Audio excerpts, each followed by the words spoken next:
Choisir un camp. Chapitre 12. Année décisive. Suite. Louise. 12 avril 1945. Depuis le 28 mars, je continue à sortir pour marcher un peu, mais je ne quitte pas l'enceinte de l'hôpital. Je l'ai promis à Walter et je ne veux surtout pas l'inquiéter. J'ai bien eu quelques épisodes de contraction, mais tout rentre dans l'ordre repos. Bien entendu, mon cher et tendre a informé l'obstétricien qui a rassuré le futur papa anxieux. Ce médecin est un partisan de l'accouchement naturel, à une époque où les accouchements à l'hôpital, surtout dans les pays anglo-saxons, se font souvent sous anesthésie générale avec épisiotomie systématique et utilisation des forceps. Il m'a donné à lire l'ouvrage qui a changé sa vision de l'accouchement, un livre intitulé Natural Childbirth du docteur Grantley Dick Red, qui est accoucheur à Woking dans la banlieue de Londres. Au moins, cela me change la lecture des journaux, même si je ressens le besoin de savoir au jour le jour comment progressent les Alliés en Allemagne. Comme Walter, je m'intéresse particulièrement à l'avancée des Franco-Américains vers le sud, là où se trouve Gisela, la mère de Walter. Les Américains ont pris Mannheim et Heidelberg. La première armée française a traversé le Rhin à hauteur de Speyer et a atteint Karlsruhe le 4 avril, puis Pforzheim le 8 et Baden-Baden le 12, c'est-à-dire à 200 km d'Öningen. J'ai aussi de quoi m'occuper pour terminer la layette de notre bébé. Brassière, culotte, barboteuse, bonnet en laine ou en tissu, petits chaussons, bavoirs, tout doit être prêt. En dehors des langes et des couches, j'ai tout fait de mes mains, ce qui a surpris Walter, qui ne m'avait jamais beaucoup vu coudre ou tricoter auparavant. Et j'ai pu réaliser tout cela en achetant de la laine et du tissu. Travailler pour l'armée américaine nous en donnait les moyens, encore fallait-il en trouver. Donc, c'est surtout en utilisant de la laine dans des vieux pulls récupérés auprès de mes collègues américaines, car j'avais moi-même emmené peu de vêtements, et du coton dans de vieux draps, que j'ai pu réaliser certaines pièces. Comme pour beaucoup de Français, c'était l'époque de la débrouille et du recyclage. En outre, j'ai juste prévu 2 biberons avec leur tétine au cas où je n'aurais pas de lait. Mais j'espère bien allaiter mon enfant. Ce matin, en me levant pour aller aux toilettes vers 4 heures, je perds les os. Cette fois, la naissance de notre enfant est imminente. Walter s'est réveillé dès que j'ai quitté notre lit, et il est inutile que je lui cache quoi que ce soit. De toute façon, dès qu'il s'agit de moi, il est tout de suite à l'affût du moindre signe alarmant. Néanmoins, je reste calme et je prends le temps de faire un brin de toilette et de me changer. Je n'ai pas loin à aller, même si le 21e n'est pas une maternité, il y a suffisamment de médecins et chirurgiens de tous ordres pour que j'y accouche en toute sécurité. C'est aussi le moyen pour que Walter soit présent, car dans une maternité française classique, il n'aurait certainement pas le droit d'assister à la naissance de notre bébé. Les contractions, complètement absentes lorsque j'avais perdu les os, sont apparues une demi-heure après. L'avantage d'avoir un compagnon médecin est qu'il peut surveiller l'avancement du travail. Vers 5 heures, la dilatation de mon col est de 4 cm. J'ai des contractions toutes les 2 minutes et elles sont très douloureuses. Cependant, en suivant les préceptes de mon obstétricien, je parviens à maîtriser la situation. Enfin, à peu près, car ce que je ne peux vraiment calmer, c'est l'anxiété du papa.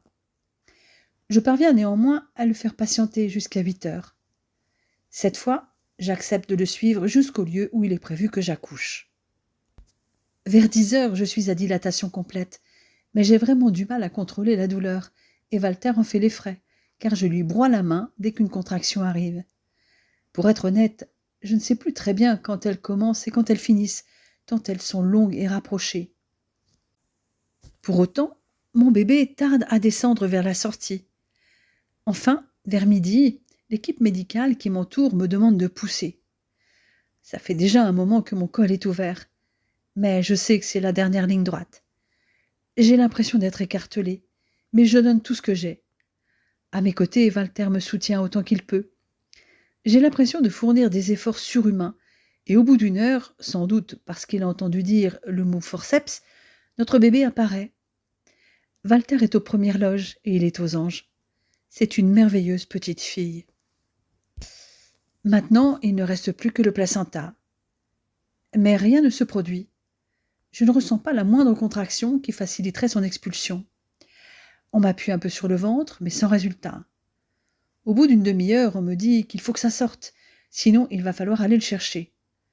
Je sais ce que ça veut dire. Révision utérine et anesthésie générale. Je fais donc quelques efforts de poussée, et le voilà. Mais là encore, je vois que ça n'a pas l'air de se passer comme prévu. J'entends quelqu'un dans l'équipe dire « On est déjà à 350 cc ». Une autre personne me reprend ma tension. On me pose une perfusion.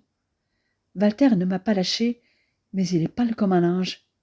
Et je sais pourquoi. Je saigne. Et apparemment, beaucoup. Je ne vais pas y couper à cette révision utérine. Cette fois, Walter doit sortir. Son confrère lui demande d'aller voir notre petite fille. Mon pauvre chéri, il est en plein cauchemar, car je sais qu'il a peur. Peur de me perdre. Il y a plein de monde autour de moi. L'anesthésiste m'injecte une dose suffisante pour la durée de la révision utérine. En 2 minutes, je suis endormie. Lorsque je me réveille, mon Walter est à mon côté avec notre fille dans les bras. Si moi, je ne ressens aucune peur, lui se remet progressivement de la sienne, car j'ai perdu 1 litre de sang. J'ai donc reçu du métergin et une transfusion.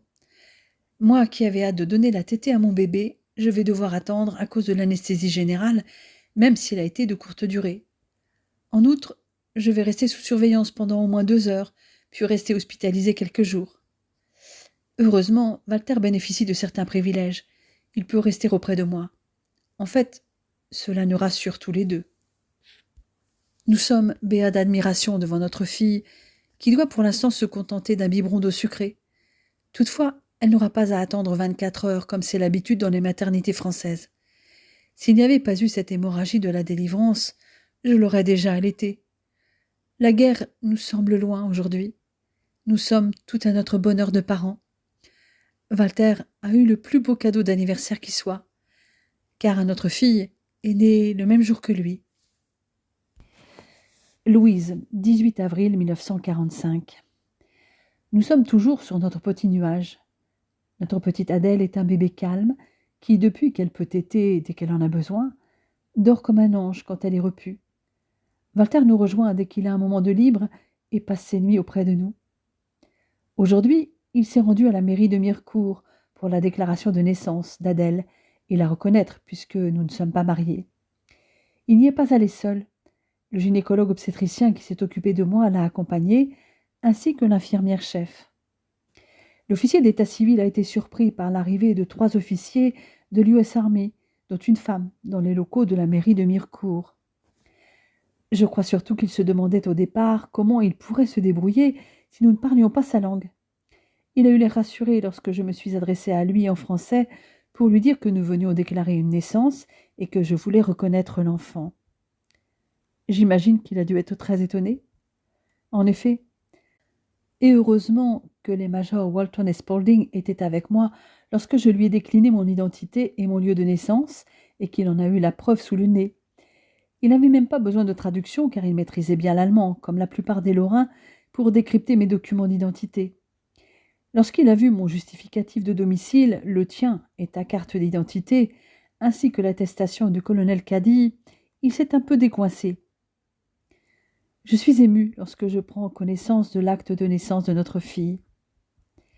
L'an 1945, le 15 avril, à 9 heures du matin, en la maison commune de Mirecourt, devant nous, Dumont Charles, maire, officier de l'état civil de la commune de Mirecourt, chef-lieu de canton, arrondissement de Neufchâteau, département des Vosges, est comparu Scheller Walter Friedrich, chirurgien, veuf, âgé de 32 ans, demeurant à Mirecourt, lequel nous a déclaré que Drouin Louise Mary Elizabeth, infirmière, célibataire, demeurant avec lui, âgée de 23 ans, est accouchée le 12 avril à 1 heure de l'après-midi au 21e General Hospital, avenue René Portera, d'un enfant de sexe féminin qui nous a été présenté et auquel on a donné les prénoms de Adèle, Gisela, Annabella, desquelles présentation et déclaration nous avons rédigé le présent acte en présence de Walton Franklin, chirurgien, âgé de 42 ans, et Spaulding Lucille, 43 ans,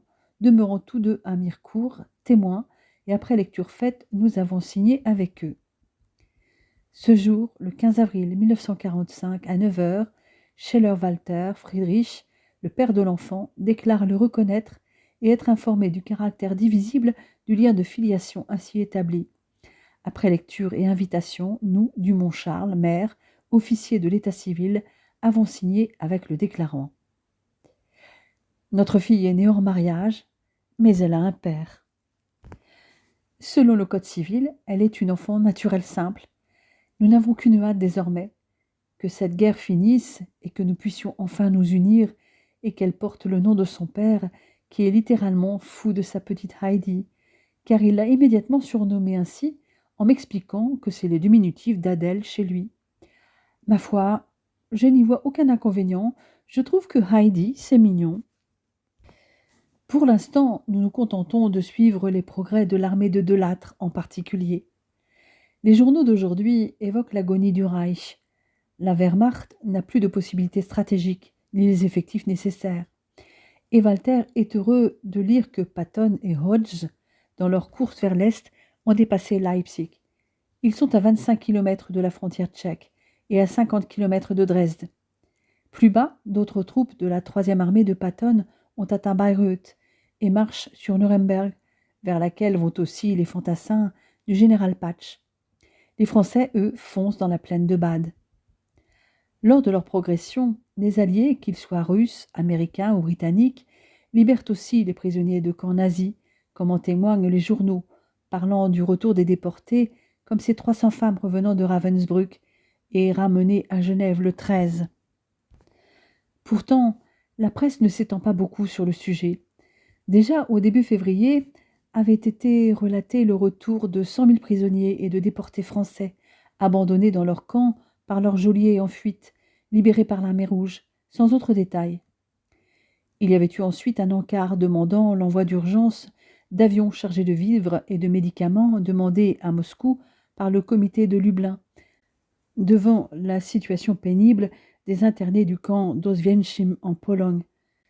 Qu'entendent-ils exactement par situation pénible ? J'aurais aimé en savoir plus, d'autant que de nombreux résistants ont été envoyés dans ces camps.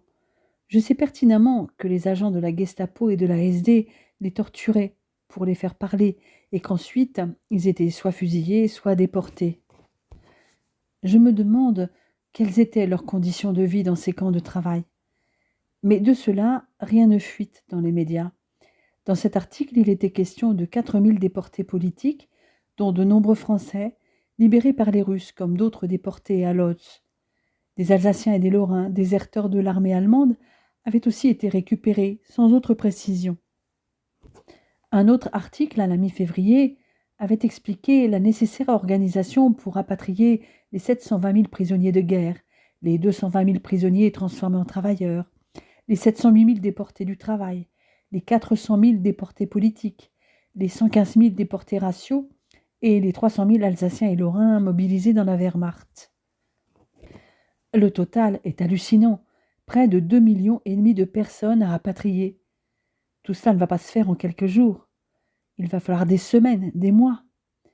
Un autre article du 28 février dit textuellement que rien n'est fait pour les déportés politiques qui gisent encore actuellement dans les infâmes camps de l'Allemagne nazie. Ce terme infâme laisse augurer des conditions de détention horribles, indignes, mais jusqu'à quel point ? Le Reich n'est pas encore tombé et jusque-là a refusé les moindres concessions.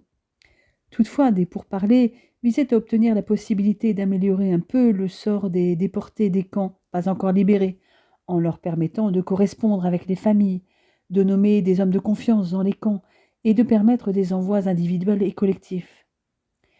Seuls 90 prisonniers et travailleurs déportés en Allemagne étaient revenus à Paris le 8 mars. Heureusement, 1650 prisonniers libérés de Stalag étaient arrivés le 14 mars. 1760 prisonniers et déportés étaient arrivés à Marseille, venant d'Odessa le 5 avril. Une centaine est arrivée à Lille le 12. 2300 prisonniers de Stalag avaient débarqué hier à la gare du Nord et 150 à Toulouse. Sont maintenant annoncés le retour de 250 000 prisonniers d'Autriche et celui de milliers de rapatriés chaque fois par voie aérienne, grâce à la mise à disposition d'avions par les autorités alliées. Ainsi, 8000 prisonniers et déportés ont atterri le 13 dans les aérodromes de la région parisienne et d'autres pourront bientôt aussi arriver dans les aérodromes de province. L'hôpital Bichat est intégralement affecté à l'hébergement des rapatriés. Si les Allemands encerclés dans la poche de la Ruhr se rendent en masse, les Américains ont été confrontés à des gamins de 12 à 14 ans, fanatisés, qui ont attaqué leurs tanks avec des explosifs à l'arrière des lignes. Et si les explosifs ne faisaient pas grand mal aux blindés, ils tuaient les enfants et les personnes alentour s'il y en avait. De quoi prendre conscience que d'ici quelques semaines, après la reddition du Reich, il va y avoir une énorme tâche à accomplir face au fanatisme nazi. Autant j'ai déjà entendu beaucoup de choses sur les conditions de vie des prisonniers, autant je reste avec mes interrogations sur le vécu des déportés politiques et raciaux, comme disent les journalistes. Walter ne peut pas beaucoup plus éclairer ma lanterne. Il ne peut que me répéter ce qu'il nous avait déjà dit l'année dernière. Il avait parlé d'esclavage et de dures conditions, de camps de transit en France avant des transferts à l'Est, comme le camp d'Auschwitz, que les journaux nomment sous son nom polonais d'Auschwitz. Et les quelques informations dont il dispose, il les a entendues de la bouche d'officiers SS qui discutaient entre eux à mots couverts.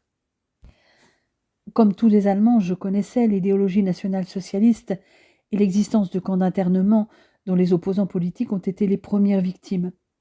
Il y en avait dans toutes les régions, construits souvent à proximité de villes ou de villages. Pour la plupart, quelques mois seulement après l'accession au pouvoir de Hitler en 1933, comme Dachau près de Munich. Pendant les premières années de son régime, la plupart des détenus des camps de concentration étaient des citoyens allemands ou autrichiens, et beaucoup d'entre eux purgeaient des peines limitées avant d'être libérés.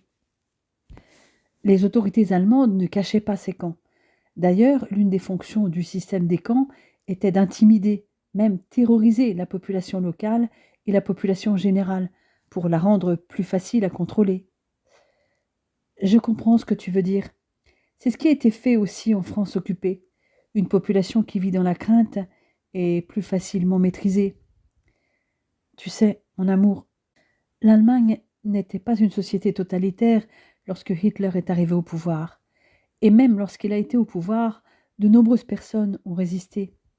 Elles l'ont fait de bien des manières, avant et pendant cette guerre, et beaucoup d'entre elles ont payé un prix terrible et ont été assassinées. J'espère que beaucoup auront survécu pour témoigner. Walter m'explique que rien qu'autour de Leipzig, où il habitait, il y avait plusieurs de ces camps, dans un rayon de 100 ou 200 kilomètres, comme Buchenwald, Sachsenburg ou Bad Sulza. Tous trois des camps d'internement politique. La plupart des détenus y étaient forcés de travailler d'abord à la construction du camp lui-même, puis dans une usine ou dans une carrière. Toutefois, les citoyens moyens ne connaissaient certainement pas tous les détails de ce qui s'y passait réellement. Par exemple, le camp de Buchenwald disposait de sa propre infirmerie, avec plusieurs baraques et des salles d'opération, vraisemblablement pour ne plus dépendre de l'hôpital de Weimar et de la clinique universitaire de Jena. De même, selon Walter, les habitants de Dachau savaient que le camp était une prison de travail. On leur avait distribué des affiches de propagande montrant des prisonniers forts, bien nourris et robustes, pour faire croire aux habitants que c'était une prison légitime et humaine. À côté de tout cela, il y a le contexte historique qui avait précédé l'arrivée de Hitler au pouvoir. Il m'évoque le blocus britannique de la faim pendant la Grande Guerre et qui avait perduré dans les années 20, entraînant la mort de nombreux enfants à cause de la malnutrition. Mais c'était criminel, m'assurais-je. Après le 11 novembre 1918, date de l'armistice, tous les belligérants étaient censés déposer les armes et cesser les hostilités. Cela n'a pas été le cas des Britanniques, chérie. Ils ont mis en application les résultats d'une étude publiée dans le British Medical Journal en 1902 sur les quotients protéines-glucides auxquels tout le monde survit, ceux auxquels tout le monde meurt de faim et ceux auxquels tout le monde survit mais entraînant des interruptions de grossesse par la mort infantile. Ces données avaient été recueillies par des médecins britanniques pendant les famines du Bengale, où l'Empire britannique avait délibérément affamé quelques millions d'Indiens. Je regarde l'amour de ma vie, horrifié par la révélation de ces faits dont j'ignorais tout. Il poursuit sur sa lancée, déterminé à m'expliquer les tenants et les aboutissants de la situation de son pays à l'époque et ce qui avait suivi. En conséquence, la marine britannique a même tiré sur des chalutiers allemands dans les eaux côtières allemandes, me révèle-t-il. Cela a détruit les dernières ressources protéiques de l'Empire allemand, où déjà 3000 civils mouraient de faim par jour. C'est sous la pression de ce génocide que le nouveau gouvernement allemand a signé en juin 1919 le traité de Versailles, les obligeant à payer des réparations égales à la valeur de 60% de tout l'or jamais extrait, comme prévu en 1922 par la Société des Nations. Je commence à comprendre le sentiment d'injustice vécu alors par tout un peuple, si souvent rabâché par Hitler dans ses discours. Il ne pouvait que trouver un écho positif à ses arguments. En outre, Walter m'explique que Lord Balfour était également vice-chef de la commission de réparation du traité de Versailles britannique. Le Premier ministre anglais avait aussi publié en novembre 1917, avec Chaim Weizmann, un juif russe sioniste devenu britannique en 1910, président de l'Organisation sioniste mondiale, et le président américain Woodrow Wilson, la déclaration Balfour, offrant la Palestine aux sionistes pour des colonies en récompense d'avoir entraîné les États-Unis dans la Première Guerre mondiale. Est-ce pour cela que Hitler étend les Juifs ? Ce serait bien trop simple, m'avoue mon fiancé. L'antisémitisme n'est pas nouveau et n'est pas l'apanage du parti nazi. À l'origine, il y a plutôt un sentiment de jalousie, parce que généralement, les Juifs sont mieux éduqués que beaucoup d'autres groupes dans la société et aussi typiquement prospères, puisqu'au début des années 1930, le revenu moyen d'un ménage juif était 3 fois supérieur à celui d'un ménage allemand moyen. Pour autant, il y avait aussi des Juifs pauvres, mais dans les grandes villes, ils représentaient un pourcentage très élevé de certaines professions, comme les avocats et les médecins. Ils étaient très présents dans l'industrie et possédaient les 2/3 des magasins de vêtements, dont plusieurs grands magasins très célèbres. Hitler, quant à lui, haïssait toutes les forces qui menaçaient les Allemands, et notamment les Juifs, qui jouaient un rôle de premier plan à Vienne. Tu as raison, dis-je, c'était un peu la même chose en France. La seule différence, c'est que nous étions dans le clan des vainqueurs. Oui, et ce n'est pas anodin. Hitler n'a cessé de répéter que, selon lui, les Juifs étaient à l'origine de la défaite de l'Allemagne lors de la Première Guerre mondiale, en ayant appelé à plusieurs reprises à une fin prématurée de la guerre, diminuant ainsi la volonté de la population allemande de se battre. En outre, il estimait que les Juifs avaient eu la main mise sur l'économie, nuisant gravement à l'effort de guerre. Il faisait donc partie d'une conspiration internationale visant à contrôler l'économie et les richesses de l'Allemagne d'après-guerre, empêchant les gens ordinaires de prospérer. Si on ajoute ensuite les théories raciales pseudo-scientifiques et incohérentes, on obtient tous les arguments utilisés par les nazis pour justifier le traitement qui a été infligé aux Juifs. Je sens bien que parler de tout cela n'est pas sans effet sur l'homme que j'aime. Il a le courage d'en parler ouvertement, mais je ne veux pas qu'il se sente coupable de ce que le régime nazi a fait. Je suis bien placé pour voir que beaucoup de Français ont eux aussi adhéré aux idées nationales-socialistes, sans se poser plus de questions que les Allemands sur le sort de ces personnes juives ou non, qui disparaissaient du jour au lendemain. Seules les grandes rafles, comme celle du Veldiv, avaient semblé réveiller certains. Après tout, on leur disait qu'on emmenait ces gens dans des camps à l'Est où ils allaient travailler pour le Reich. Pourtant, certains journaux français, généralement communistes, ont publié en août et en septembre 1944 des témoignages de rescapés et de témoins révélant les traitements horribles subis dans ces camps de l'Est, comme une lettre et une interview publiées dans l'Humanité. La lettre évoquait la volatilisation de 95% des camarades d'un groupe de déportés sans pouvoir en donner les détails. Cependant, l'auteur donnait ensuite un aperçu de l'horreur concentrationnaire, dont aucune image ni aucun récit précis, alors, ne sont encore parvenus jusqu'à nous. Mais il insistait sur le fait que tout ce que l'on racontait était vrai, comme les centaines de milliers d'hommes, de femmes et d'enfants chargés comme du bétail dans des wagons expédiés vers l'Est, et d'horreurs plus terribles encore, enfants bourrés dans des sacs comme des légumes et jetés dans le feu, femmes, vieillards brûlés vivants, et ceci non pas par unité, mais par centaines de milliers. Comment imaginer de tels massacres? Dans le témoignage paru le 13 septembre, le même journal avait publié l'entretien d'un journaliste avec un jeune Français requis pour le service obligatoire en Pologne et envoyé à Auschwitz dans un camp de travail annexe.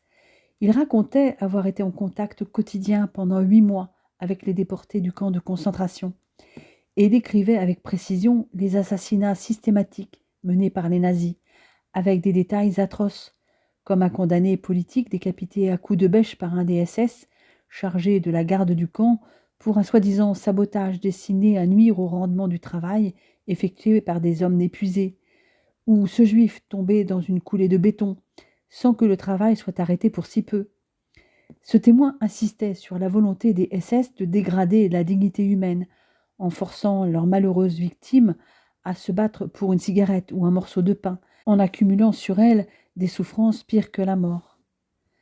À l'époque, je n'avais pas su trouver les mots pour qualifier ces horreurs, et je ne les trouve toujours pas pour évoquer un tel abîme de souffrance où tant de personnes sont mortes, où tant d'autres sont encore plongées. Ces SS qui se sont rendus coupables de ces crimes, qui ont traité les juifs et les déportés politiques comme on ne traiterait pas un animal, sont des êtres ignobles, qui ne méritent pas le nom d'homme. Ces monstres n'ont rien à voir avec celui qui est désormais tout pour moi.